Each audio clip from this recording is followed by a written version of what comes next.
ఆదివారం టైం 8:30 అవుతుంది కదా. కొన్నేళ్ల క్రితం ఈ టైంకి అమృతం కోసం వెయిట్ చేసేవాళ్ళం.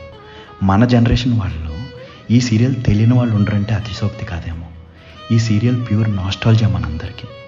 ఈ సీరియల్ గుర్తొచ్చినప్పుడల్లా ఆ రోజుల్లో మనం చేసినవన్నీ అలా కళ్ళ ముందు మెదులుతాయి. ఒక్కసారి వారం మొత్తం ఆదివారం కోసం వెయిట్ చేసేవాళ్ళం.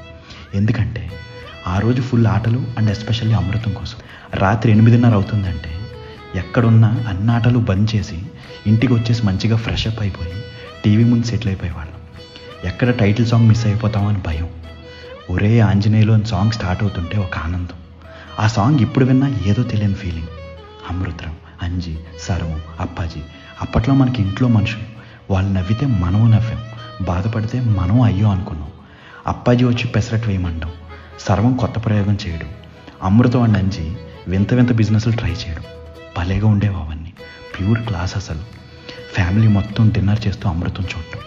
ఇంక అమృతం అయిపోవడంతోనే మనకి నెక్స్ట్ డే స్కూల్కి వెళ్ళాలని గుర్తొస్తుంది. డే మొత్తం వెయిట్ చేసేది అరగంట అమృతం చూడటానికి. ఇంక సీరియల్ అయిపోయాక హోంవర్క్ చేయడానికి అమ్మతో తిట్లు. ఇది never ending story every Sunday మనకి. అసలు Sundays in childhood felt incomplete without watching Amrutham కదా. ఎన్ని ఇయర్స్ అయినా మనం మర్చిపోలేని వాటిలో ఈ అమృతం కూడా ఒకటి. అమృతం ఈజ్ అన్ ఎమోషన్ మనందరికీ. ఏమంటారు? ఉంటా అండి ఇట్లు మీరు మోయ.